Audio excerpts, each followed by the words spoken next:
আসসালামু আলাইকুম। তো এই ভিডিওতে আমরা দেখব যে আমরা মোবাইলে যে স্ক্রিন রেকর্ড করি ইউটিউবের জন্য, সেটার মধ্যে মোবাইল ফ্রেম কিভাবে লাগাবো ক্যাপকাট ভিডিও এডিটরে।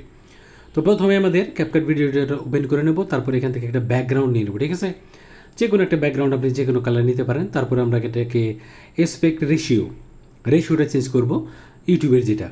তো এসপেক্ট রেশিওর মধ্যে ক্লিক করলাম, এখানে 16:9 এইটা আমরা নিব। এটা হচ্ছে ইউটিউবের রেশিও।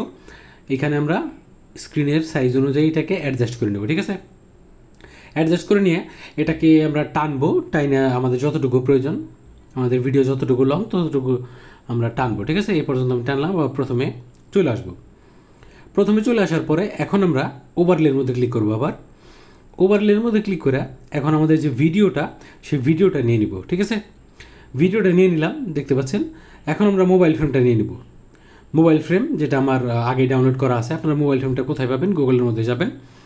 তো এইখানে আপনার ইচ্ছা মতো যে কোনো ডিজাইনের মোবাইল ফ্রেম, পিএনজি, এইচডি এইভাবে লিখে দিবেন। আপনার যেটা পছন্দ হয় সেটা নেবেন। আমার এইটা পছন্দ, আমি এইটাই ডাউনলোড করে নিলাম, বা আমার আগে থেকে ডাউনলোড করা আছে। ঠিক আছে, যেমন দেখতে পাচ্ছেন আমি মোবাইল স্ক্রিনটা এখানে নিছি, মোবাইল ফ্রেমটা নিছি। এখন ভিডিও আর মোবাইল ফ্রেমটা এটা অ্যাডজাস্ট করে দেবো একটু হাত দিয়ে ধরে। ঠিক আছে, আঙুল দিয়ে ধরে এটা অ্যাডজাস্ট করে দেবো, ঠিক জায়গায় বসাই দিব যাতে দেখতে সুন্দর লাগে। এখন দেখতে পাচ্ছেন আমি কিন্তু ঠিক সুন্দরভাবে বসাই দিছি, দেখতে কত সুন্দর লাগতেছে মোবাইল ফ্রেমটা।